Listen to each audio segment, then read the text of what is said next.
하겠습니다. 지난 시간에 이어서 사도행전 2장 17절부터 21절까지의 말씀입니다. 하나님이 말씀하시기를 말세에 내가 내 영을 모든 육체에 부어주리니 너희의 자녀들은 예언할 것이요 너희의 젊은이들은 환상을 보고 너희 늙은이들은 꿈을 꾸리라. 그때 내가 내 영을 내 남종과 여종들에게 부어주리니 그들이 예언할 것이요 또 내가 위로 하늘에서는 기사를 아래로 땅에서는 징조를 베풀리니 곧 피와 불과 연기로다. 주의 크고 영화로운 날이 이르기 전에 해가 변하여 어두워지고 달이 변하여 피가 되리라. 누구든지 주의 이름을 부르는 자는 구원을 받으리라 하였느니라. 아멘.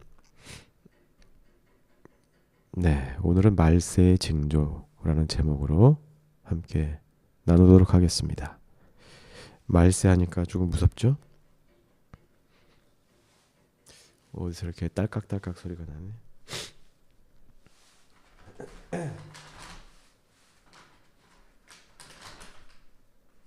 네, 제가 오늘 콧물도 흐르고 감기가 일주일 가는데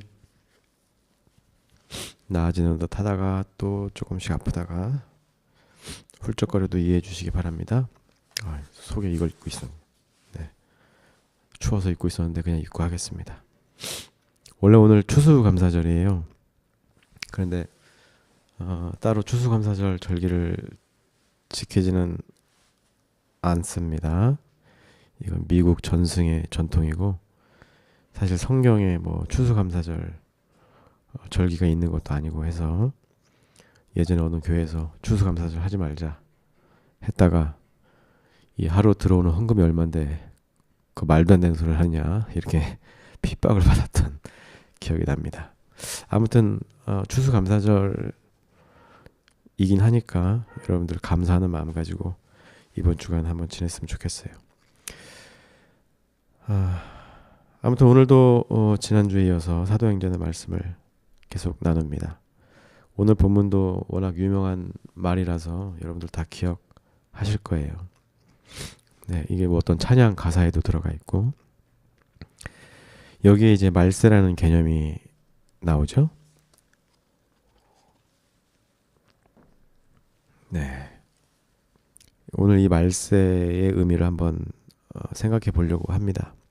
말세에 대해서 우리가 정확하게 이해하고 있지 않으면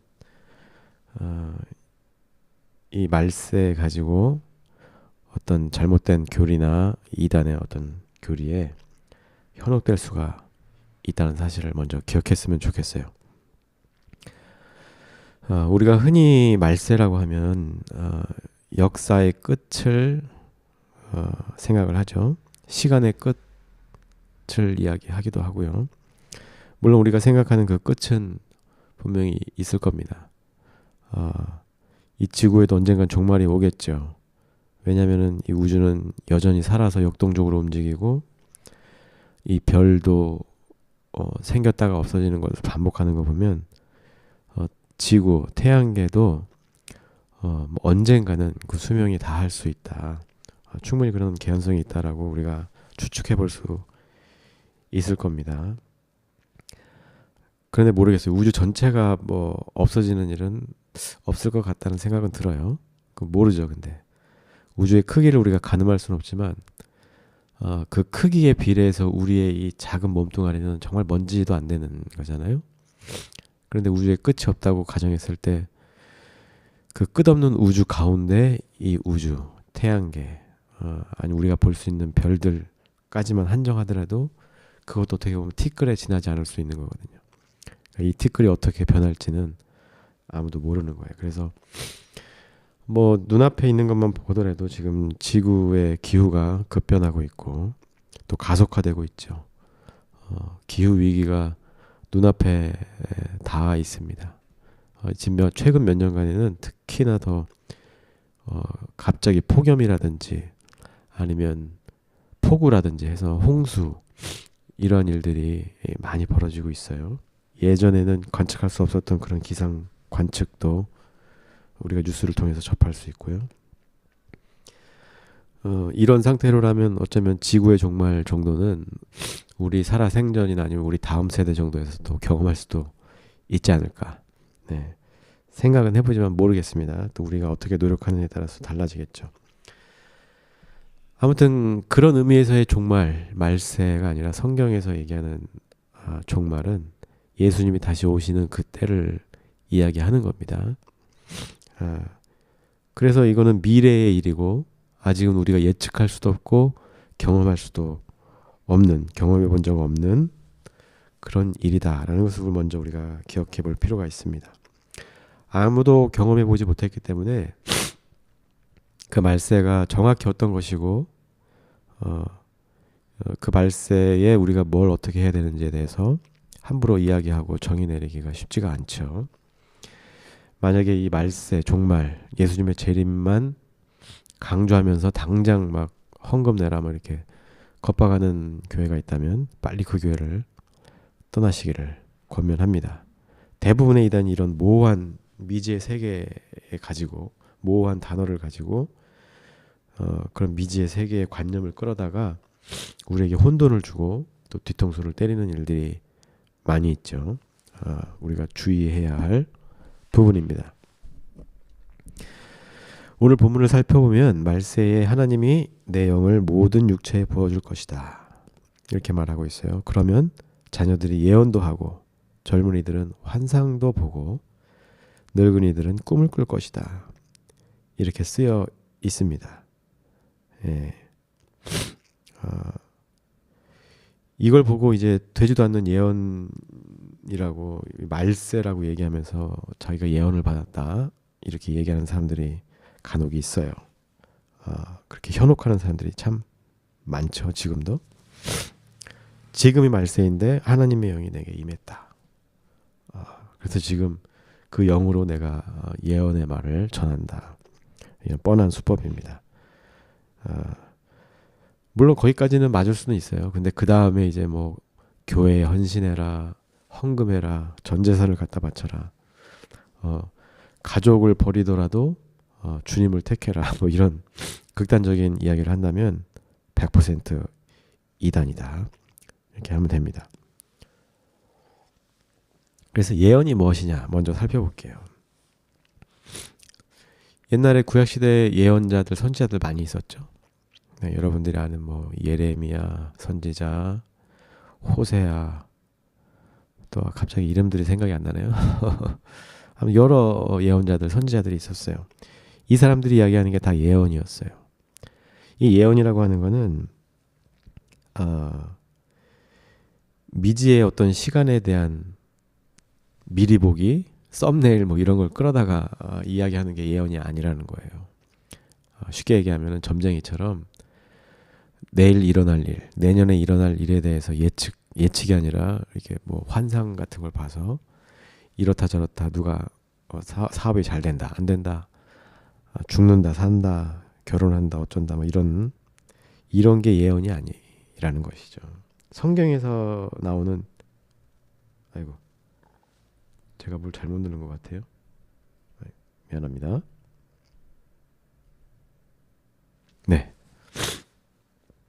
성경에서 말하는 예언은 그거예요. 이 예언가들이 여러분들도 이제 그 예언서 같은 것들 읽어보시면 알겠지만 크게 보면은 지금 잘못된 행태들에 대한 경고 그리고 이게 혼내는 거죠. 잘못된 거 잘못됐다고 이야기하고 정신 차리라고 이렇게 환기시키는, 그리고 나라가 망했거나 힘든 상황에 처했을 때는 위로하는 이런 모습들을 볼 수가 있어요. 예언서들을 보면 거의 맥락이 다 그렇습니다. 그리고 그 안에서 그 회복을 위해서 노력하는 사람들의 어떤 모습들, 뭐 이런 것들을 볼 수가 있죠. 아무튼 그래요. 이 지금 우리가 처한 상황이나 국제 정세 이런 것들을 살피고 그것을 토대로 이대로 가면 우리가 죽는다. 이렇게 하면 우리는 내일을 담보할 수 없다. 그러니 정신 차리고 회개하고 돌아가자. 이렇게 권면하고 때로는 호통을 치고 이게 예언인 거예요. 그리고 설교도 예언이라고 할 수가 있어요. 성경 말씀을 그냥 뭐 행간의 그 의미만 파악하는 것으로 끝나는 것이 아니라 이 현세대에 비춰봐서 지금 우리에게 필요한 교훈을 이 말씀을 통해서 해석하고 풀이해서 지금 우리가 어떻게 해야 될지를 제시하는 것. 그것이 바로 예언인 거거든요. 설교라는 것도 예언의 한 축이다라고 볼 수 있는 겁니다. 이런 차원에서의 예언을 이야기하는 거예요. 그런데 이제 우리가 그 예언을 점쟁이가 점보듯 하는 예언으로 착각하게 되면 이 예언이라는 단어 가지고 많은 이단들이 또 이상한 목사들이 장난질을 치게 내버려 두는 일이 되는 것이죠. 예언에 대해서 이해하셨죠? 네. 물론 이제 미래를 점칠 수도 있어요. 사실 사회학자나 뭐 통계학을 하시는 분들은 아시겠지만 그런 통계나 사회학적인 지표들을 가지고 내년 혹은 10년 후에 일어날 일들을 예상하잖아요. 그것도 예언이죠. 네. 어떤 통찰력을 가지고 예측은 해볼 수 있는 거예요. 근데 뭐 예언이라고까지 하긴 뭐하지만 어쨌든 그것도 예언에 준하는 것이죠. 뭐 그런 예언이 아니고 뭔가 허황된 예언 이런 것들은 경계할 필요가 있다. 환상도 마찬가지예요. 뭔가 이게 VR 컨텐츠를 보듯이 눈앞에 남들이 보지 못하는 것들을 보고 막 그런 환상을 봤다. 네, 그거는 이제 뭐 그런 환상을 본 사람이 있다면 그걸 토대로 내가 어떻게 이제 그러면 살아야 될 것인가를 고민하면 되는 것이지. 그걸 일반화하고 모든 사람에게 적용해서 내 말을 들어라. 이렇게 하면 이제 이단이 되는 겁니다. 물론 이제 어떤 개인을 통해서 사회 전반에 그런 예언과 환상을 통해서 하나님이 메시지를 전달할 때도 있겠죠. 그러나 그런 것들은 아주 특별한 경우고 그런 것들을 우리가 특별 계시라고 얘기해요. 요한 계시록처럼 그런 계시도 있고 특별 계시, 또 일반적인 예언, 설교 같은 예언은 그냥 일반 계시 이렇게 신학에서는 분류를 해요. 아무튼 환상도 마찬가지입니다. 그렇게 특별한 어떤 계시를 받는다기보다 그 사람이 평소에 얼마나 하나님 말씀에 천착해서 하늘 나라를 꿈꾸고 또 어떤 세계를 꿈꾸느냐, 하나님 나라를 꿈꾸고 예수님의 재림을 얼마나 고대하느냐에 따라서 그 사람이 가진 그 무한한 상상력 속에서 그런 환상을 보게 될 수 있는 것이죠. 저도 나름대로 환상을 보고 꿈을 꾸고 또 예언도 하잖아요. 이대로 가다가 큰일 난다. 뭐. 저도 환상이라는 거를 뭐 꿈이라는 걸 통해서 본 적도 있어요. 네. 그리고 한국 교회에 대한 어떤 환상도 본 적이 있어요. 그래서 나중에 뭐 저기 기회가 되면 말씀드리겠습니다만 그 제가 본 환상대로 교회가 되어가고 있는 걸 제가 목도하고 있거든요. 근데 제가 이걸 막 일반화해서 막 이야기하지 않잖아요. 왜냐하면 그 환상을 하나님이 저에게 보여주셨다 했을 때 그 의미는 내가 이런 환상을 봤으니 막 그걸 알려서 뭐 나를 자랑하고 이러라는 게 아니라 앞으로의 교회가 이렇게 될 텐데 나는 그럼 무엇을 해야 될 것인가 이걸 고민하게 만드는 것이죠. 그래서 환상도 누군가 환상을 봤다고 그걸 쫓아갈 것이 아니라 여러분들이 기도하고 말씀을 따라 살다 보면 이런 환상들을 접하게 될 것이고 그러면 그건 하나님이 나에게 주신 어떤 메시지일 수 있으니까 그 메시지대로 내가 어떻게 살 것인가를 고민하면 되는 거예요. 남들의 환상에 뭐 이렇게 집중하거나 할 필요가 없다는 것이죠. 네. 이 단어 자체가 뭐 예언, 환상 뭔가 대단한 것 같죠. 반대로 어떻게 보면 정신 나간 사람들처럼 보일 수도 있고요. 네. 아무튼 그래요. 저도 매번 환상을 보고 꿈도 꿉니다. 네. 뭐 VR처럼 이렇게 막 보이는 건 아니더라도 제가 생각하는 어떤 교회의 모습을 마음속에 그려보고 눈을 감고 봅니다. 네. 그러면서 그 모습을 만들기 위해서 애를 쓰죠. 아주 느린 걸음이지만 천천히 가고 있다. 그러면서 그 환상을 누구에게 자랑하거나 강요하거나 내가 이렇게 봤으니 이렇게 해야 된다 뭐 이렇게 윽박지르지 않을 뿐인 것이죠. 네, 아무튼 우리 세대가 이 시대를 향해서 어떤 예언을 하고 있는가, 우리 교회가 또 어떤 환상을 품고 또 어떤 꿈을 꾸고 있을까, 우리가 이걸 한번 생각해 볼 필요가 있어요. 그래서 그 환상을 보고 꿈을 꾸면서 우리는 어떠한 도전을 하고 있는지, 교회가 당면한 이 지금의 문제, 교회 타락이나 쇠락, 여기에 대한 여러분들이 가진 환상과 꿈은 무엇인지 묻고 싶어요. 그래서 이 환상이라는 것, 예언이라는 것, 꿈이라는 것은 결국에는 여러분들에게 특별한 어떤 계시를 내려서 뭐 특별한 뭐라 그래, 경험을 주고자 하나님이 선사하시는 것이 아니라 고민하라고 우리에게 고민거리를 던져주는 거예요. 네. 앞으로 우리 한국 교회가 내가 또 기독교 신자로서 어떻게 살아야 될 것인가를 고민하게 하는 그런 일종의 소스랄까요? 아니면 그런 거지. 이게 뭐 대단히 특별하고 내가 남들과 구별되고 막 엄청난 사람이 된 것처럼 생각하면 안 된다는 거죠. 그런데 우리가 그런 환상을 하나님이 주시고 꿈을 주시고 예언할 그 말들을 주신다고 해도 잘 안 되죠. 우리 먹고 살기 바빠서. 우리가 날마다 하나님 나라를 마음에 품고 있다고 하면 하나님께서 그렇게 풍성하게 환상도 보여주시고 꿈도 주실 텐데, 먹고 살기 바쁘고 또 특히나 집 산 사람들 대출금 이자 갚는데 허리가 휘죠. 저희 큰누님도 한 달에 이자만 한 200씩 내던 걸 지금 막 300 뭐 이렇게 400 내려고 하니까 지금 허리가 휘어진다고 하는데 다들 힘들 거예요. 그러니까 이러니까 환상을 갖거나 꿈을 꿀 시간 자체가 없는 것이죠. 말세가 도래한다고 해도 우리는 아무런 준비를 할 수 없을지도 모르는 거예요. 하나님이 부어주시는 그 영을 부어주셔도 받지 못하는 것이죠. 예언도 그치고 환상도 그치고 꿈도 꿀 수 없는 가운데 그 날이, 예수님이 오시는 그 날이 도둑처럼 다가오면 우리는 어떻게 해야 될 것인가, 이것도 한번 고민해 볼 문제이기도 합니다. 그런데 아무튼 이 말세가 되면 어떤 징조가 나타난다고 하나님이 우리에게 이렇게 힌트를 주신 거예요. 오늘 말씀을. 말세가 되면 하늘에서는 기사를, 기이한 일들을 얘기하는 거겠죠. 또 땅에서는 어떤 징조를 보여주겠다. 19절에 그렇게 나와 있어요. 그리고 주님 다시 오시기 전에 해가 변하고 어두워지고 달이 변하여 피가 된다. 전형적인 어떤 종말의 모습이죠. 그러나 여전히 추상적이기도 하고 뭔가 은유적이기도 한, 그래서 이게 뭐지? 이게 뭘까? 싶기도 합니다.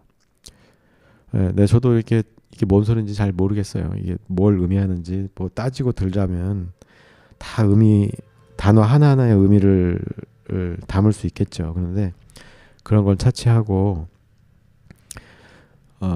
그걸 생각해 보면, 하나님 하늘에서는 기사를, 하늘은 이제 하나님을 의미한다고 생각했을 때 하나님의 일을 한다는 것이죠.